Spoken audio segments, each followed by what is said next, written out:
Baiklah, Assalamualaikum warahmatullahi wabarakatuh. Waalaikumsalam warahmatullahi wabarakatuh. Untuk kesempatan kali ini, kita akan merekam kegiatan coaching kita, yang mana kegiatan coaching kita hari ini ada 2 kasus. Jadi kasus yang pertama ini, saya sebagai koasnya dan Bu Fitria Nurul Kolbi sebagai coachnya. Nanti kita akan bergantian. Yang mana kasus satu ini yaitu permasalahan terhadap murid yang sering menyendiri dan tak mempunyai teman. Untuk skenarionya, saat pembelajaran berlangsung,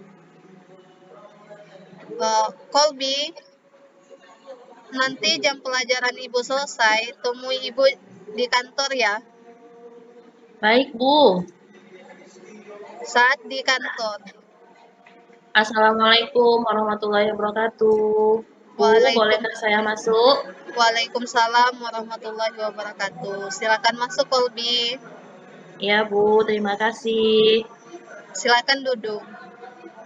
Ya, Bu. Terima kasih, Bu. Nah, sekarang bisakah kita diskusi santai sebentar? Karena Ibu melihat setiap di kelas dan di jam istirahat, Kolbi bermain sendirian. Kenapa ya? Kalau masalah itu, saya memang suka sendiri, Bu, di kelas. Di kelas pas belajar juga suka sendiri, maupun jam istirahat juga suka sendiri. Karena tidak ada yang mau berteman dengan saya, Bu. Baik. Selanjutnya masuk pada tujuan umum. Apakah Kolbi merasa nyaman dengan situasi seperti ini? Sebenarnya saya tidak merasa nyaman sih, Bu. Bu, permasalahannya yang saya alami sekarang. Saya tidak mengerti kenapa teman-teman menjauhi saya. Padahal saya merasa tidak ada masalah dengan teman-teman. Apa yang seharusnya yang bisa Ibu bantu? Apa ya, Bu? Saya ingin mendapatkan solusi dari permasalahan yang membuat teman-teman menjauhi saya. Saya ingin dekat lagi dengan teman-teman seperti dulu, Bu. Tidak ingin teman-teman menjauhi saya lagi, karena saya juga cukup kesepian, Bu, bermain sendirian di kelas maupun jam istirahat. Untuk identifikasi, kalau seperti itu, apa ya yang membuat semua ini terjadi? Apa ya, Bu? Saya juga nggak tahu sih masalahnya apa. Tapi saya rasa, Bu, yang membuat semua ini terjadi semenjak saya tidak mau berbagi jawaban dari tugas yang diberikan guru matematika. Karena saya pernah ditegur, Bu, sama guru matematika karena memberi contekan kepada teman di kelas. Jadi teman-teman minta contekan kepada saya atas tugas yang telah diberikan. Jadi saya berikan, dan waktu itu ketahuan, Bu. Jadi guru matematika marah kepada saya, kenapa dicontekkan tugasnya. Nah, semenjak saat itu saya tak mau lagi mencontekkan tugas matematika saya, Bu. Dan teman-teman menjauhi saya deh, Bu. Begitulah, Bu. Jadiannya semenjak saat itu teman-teman menjauhi saya. Baiklah, rencana aksi. Sekarang bagaimana menurut Kolbi? Apakah dengan berbagi jawaban tugas kepada teman adalah hal yang dapat membantu teman yang belum paham? Menurut saya benar, Bu, tapi karena teman saya hanya menyalin tanpa mau mengetahui cara penyelesaiannya, Bu. Jadi sebenarnya benar juga kata Ibu guru matematika, itu tidak hal yang benar, karena teman-teman hanya menyalin, tidak. Jadi mereka tak tahu cara menyelesaikannya bagaimana, jalannya nggak tahu, prosesnya nggak tahu, mereka hanya nyalin saja. Kalau seperti itu, bagaimana cara yang benar dalam menyelesaikan permasalahan ini menurut Kolbi? Menurut saya sih, Bu, gimana ya? Saya akan bantu teman dalam menemukan jawaban dari tugas yang telah diselesaikan. Tetapi tidak akan memberikan contekan jawabannya, Bu. Cuman saya akan ngasih tahu gimana cara jalannya, bagaimana cara penyelesaiannya. Saya akan kasih bantu teman tuh menemukan jawaban yang benar. Tanpa saya kasih contekan kepada teman, jadi temannya paham juga, Bu. Kalau seperti itu, apakah Kolbi yakin teman-teman yang di kelas dapat menerima kehadiran Kolbi dengan baik? Nggak tahu juga sih, Bu. Cuman saya akan coba, Bu. Mudah-mudahan teman masih mau menerima kehadiran saya, Bu. Oke, kita masuk pada tanggung jawab. Itu bagus, Kolbi. Selanjutnya, bagaimana dengan tindak lanjut yang akan Kolbi lakukan setelah diskusi kita hari ini? Yang pertama sih saya akan mendekati temannya dulu, Bu, dan memberikan penjelasan kenapa saya tidak memberikan jawaban tugas-tugas yang kemarin. Karena saya juga kena marah dengan guru matematika. Selanjutnya juga saya akan menjelaskan kepada teman-teman bahwa saya juga salah tidak membantu mereka dalam memahami materi matematika. Selanjutnya juga saya akan membantu teman-teman Bu ke depannya kalau seandainya ada tugas matematika lagi, saya akan bantu teman-teman mengerjakannya dan membantu teman-teman agar teman-teman paham materi matematika dan tidak mau mencontek lagi. Jadi mereka bisa mengerjakan sendiri Bu tugasnya. Wah, itu lebih baik lagi ya, Kolbi. Memang harus seperti itu. Memang Kolbi harus berusaha untuk bertanggung jawab dengan apa yang telah terjadi saat sekarang ini. Nah, sekarang situasi yang Kolbi rasakan memang sangat sulit. Tetapi, jika Kolbi mampu mengakui kesalahan dengan teman-teman di kelas, maka teman-teman akan memahami dan menerima Kolbi dengan baik. Ya Bu, terima kasih Bu atas bimbingannya. Sekarang saya mengetahui apa yang saya harus lakukan Bu supaya menyelesaikan masalah tersebut. Saya juga terima kasih pada Ibu karena udah memperhatikan saya, juga sudah peduli dengan saya. Kenapa saya sendiri Bu? Terima kasih banyak ya Bu. Iya Kolbi, Ibu yakin kalau Kolbi itu adalah anak yang hebat dan Kolbi pasti bisa membimbing teman-teman yang ada di kelas. Kolbi harus tetap semangat ya. Terima kasih Bu, saya pamit dulu ya Bu. Ya, silakan. Assalamualaikum. Waalaikumsalam. Baiklah, untuk kasus yang pertama kita telah menyelesaikan coaching antara siswa dan murid dan kita telah sampai ke mengikuti alur tirta sampai tanggung jawab dan tindak lanjutnya juga sudah nampak di sini bahwa seorang murid akan melakukan dan mengakui kesalahan dan siap akan membantu teman menjelaskan kembali materi tersebut tanpa memberi contekan langsung dari jawaban seperti itu. Sekarang lanjut Bu Kolbi, pimpin yang kasus kedua. Baiklah, terima kasih Bu Kiki. Kita lanjut ke kasus yang kedua. Kasus yang kedua di mana ini adalah bercerita tentang coaching dengan teman sejawat. Saya sebagai coachnya, coaching. Alur ceritanya seperti ini. Rekan Anda bercerita jika dia baru saja mendapatkan teguran dari kepala sekolah yang menerima laporan dari pengawas sekolah yang melakukan supervisi saat ia mengajar. Pengawas sekolah yang melakukan supervisi tampak keberatan ketika rekan Anda mengajar tanpa buku teks dan tanpa lembar kerja peserta didik. Rekan Anda mengajar dengan memanfaatkan sumber-sumber belajar lainnya. Dan nantinya murid disuruh mencatat di buku catatan mengenai yang telah disampaikan saat pembelajaran. Ketika diingatkan pengawas tersebut, rekan Anda menyampaikan jika ia tetap mengacu pada kurikulum, walaupun tidak menggunakan buku teks dan LKPD. Pengawas tersebut tampaknya tersinggung dan memberikan laporan tentang hal itu kepada kepala sekolah. Bagaimana Anda menyikapinya? Ayo Bu Kiki, kita mulai dulu ya Bu Kiki. Ya, bentar Bu. Tunggu saya Bu. Bentar. Masuk?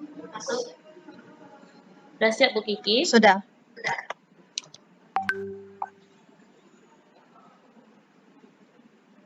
Assalamualaikum. Waalaikumsalam. Apa kabar Bu Kiki? Alhamdulillah baik Bu Kolbi. Bu Kolbi gimana keadaannya? Alhamdulillah juga baik Bu Kiki. Sudah balik mengajar Bu Kiki? Oh, kebetulan sudah Bu, baru nyampe rumah ini Bu. Oh iyalah Bu Kiki. Oh iya Bu Kolbi, boleh nggak saya meminta waktu Bu Kolbi sebentar? Karena Ya, saya boleh. mau bercerita tentang apa yang telah saya alami tadi ketika pelaksanaan supervisi oleh pengawas Bu. Oh, baik Bu Kiki, saya ada waktu. Apa yang mau Bu Kiki ceritakan tentang kejadian tadi? Begini Bu, saya kan baru saja mendapatkan teguran dari kepala sekolah di mana kepala sekolah itu mendapat laporan dari pengawas yang melakukan supervisi saat saya mengajar tadi, Bu. Nah, Ibu? pengawas sekolah itu tampak keberatan ketika saya mengajar tanpa menggunakan buku teks dan LKPD. Saya mengajar dengan memanfaatkan sumber-sumber belajar lainnya. Dan nantinya murid saya suruh mencatat di buku catatan mengenai materi yang telah saya sampaikan di saat pembelajaran tersebut. Terus, ketika diingatkan pengawas tersebut, saya menyampaikan jika saya tetap mengacu pada kurikulum walaupun tidak menggunakan buku teks dan LKPD. Ternyata pengawas tersebut tersinggung dan memberikan laporan kepada kepala sekolah. Oh, begitu ya Bu. Kira-kira hambatan apa yang menyebabkan Ibu tidak menggunakan buku teks dan LKPD, Bu? Karena udah terbiasa, Bu. Jadi saya mengajar dengan cara memberikan materi yang telah saya kuasai. Dan nanti murid saya kasih kesempatan untuk mencatat materi yang telah saya sampaikan, seperti meringkas gitu. Ya, Terus bahan ajar untuk murid belajar di rumah. ya baguslah Bu Kiki. Bu Kiki suruh murid yang catat. Karena awalnya Bu Kiki juga sudah memberikan sumber-sumber mengajar yang lain kan. Nah, eh, kira-kira apa sih kelebihan yang dirasakan Bu Kiki saat tidak menggunakan buku teks dan LKPD, Bu? Gini, karena udah terbiasa, jadi saya merasa lebih bebas dalam menyampaikan materi dan hal tersebut sebagai implementasi dari Merdeka Mengajar, Bu. Oh iya ya, sumbernya bisa dari mana saja ya, Bu Kiki. Kalau boleh tahu, Bu Kiki, pada saat mengajar Ibu menggunakan sumber belajar apa, Bu? Tentu saja saya persiapkan dulu. Saya lebih banyak mencari sumbernya bisa dari internet seperti itu. Terus video pembelajaran yang ada di YouTube dan artikel ilmiah yang ada di internet. Jadi terlebih dahulu saya pelajari semua dan saya rangkum, barulah saya kasih materi ke siswa tersebut. Bagus, Bu Kiki. Itu sumbernya udah update semua itu dari YouTube, dari internet. Udah update sih kalau menurut saya. Tapi menurut Ibu, apakah menggunakan buku teks dan LKPD itu menghambat eksplorasi murid, Bu? Kalau saya pikir-pikir kembali, penggunaan buku teks tidak akan menghambat eksplorasi murid, bahkan bisa jadi memperkaya referensi murid dalam mengeksplor materi pembelajaran tambahan gitu. Dan Iya, selanjutnya iya. kalau menggunakan LKPD dapat membuat murid mengerjakan soal-soal latihan dengan baik tanpa mencatat soal terlebih dahulu. Jadi waktunya singkat. Cuma untuk pembuatan LKPD saya belum ada waktu luang, Bu. Makanya saya jarang menggunakan LKPD, Bu. Seperti itu. Ya, saya setuju lah dengan Ibu itu. Semua kan bisa kita jadikan sumber belajar, Bu. Tidak harus LKPD dan buku teks saja, YouTube seperti Ibu tadi juga bisa, internet juga bisa. Tapi Bu, semakin banyak yang kita gunakan akan semakin baik juga. Kalau untuk pembuatan LKPD Bu, Ibu bisa kok menggunakan sistem AT terus modifikasi LKPD-LKPD yang ada di internet. Terus juga ada Bu, banyak juga tuh Bu, LKPD-LKPD yang ada di platform Merdeka Mengajar itu. Benar juga ya, Bu. Nanti kalau saya punya waktu luang, barulah saya buat LKPD saya. Untuk sekarang, saya cari aja LKPD yang ada di aplikasi PMM terlebih dahulu. Seperti itulah yang Nah, langkah iya, selanjutnya ya, Bu ya. iya, bagus itu Bu. Jadi sekarang apa rencana Ibu untuk menyelesaikan semua masalah itu Bu? Gimana Mung- jadinya Bu? oh gitu. Mungkin yang pertama, saya menghadap kepala sekolah dulu, Bu, untuk Benar, menyampaikan benar permohonan itu Bu. maaf karena saya telah membuat kecewa Pak pengawasnya. Kalau memang memungkinkan, saya ingin bertemu langsung dengan Bapak pengawasnya, Bu, supaya masalah ini bisa selesai dan tidak menimbulkan salah paham yang berkepanjangan. Hmm. Ya baguslah itu Bu, supaya tidak salah paham nanti pengawas dengan kita kan binaannya juga. Apa yang akan Ibu sampaikan kepada Pak Pengawas Bu? Saya akan mengatakan bahwa saya akan mengajar menggunakan banyak sumber belajar. Di antaranya mungkin saya akan tetap membawa buku teks kembali ke dalam kelas, terus akan membawa LKPD yang telah saya siapkan, terus sumber seperti sumber lain kayak internet, video YouTube-nya dengan tujuan supaya murid-murid dapat mengeksplorasi materi dengan merdeka. Jadi saya juga akan belajar lah nanti Bu mengenai aplikasi PMM yang telah kita download di handphone kita masing-masing, Bu. Iya Bu, bagus sekali Bu. Mari kita belajar bersama-sama ya Bu ya. Saya juga lagi belajar itu Bu. Mudah-mudahan kita berhasil lah Bu menggunakan berbagai macam sumber dalam mengajar. Iya, Setelah Bu. ini apa kira-kira komitmen Ibu terhadap rencana Ibu ini?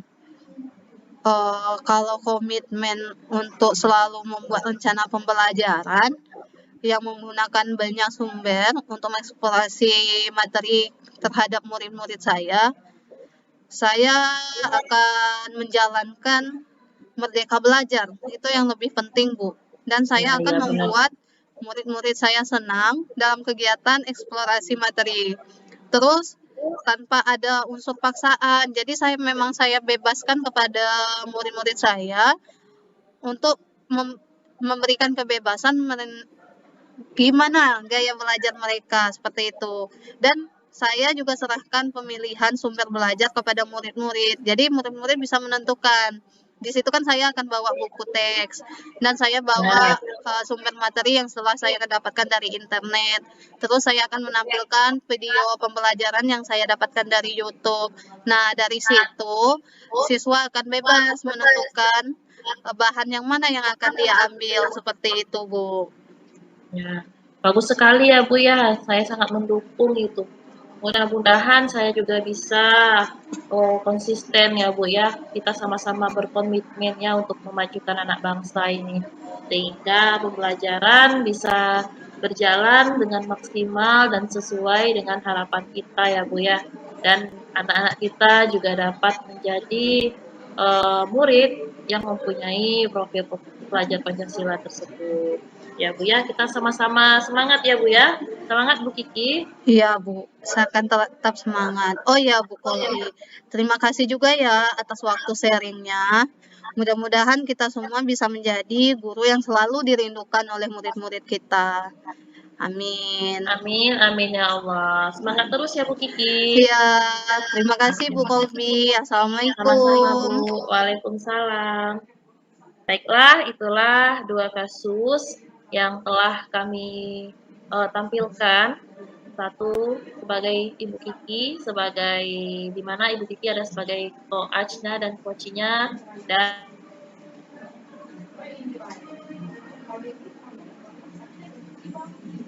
di kelompok 1 undur diri dulu karena kami sudah melaksanakan 2 buah kasus. Semoga 2 kasus ini mudah-mudahan telah mencakup alur kita di dalamnya. Ya, Bu Kiki ya. Iya, Bu Kolbi. Ini ada Pak Yani.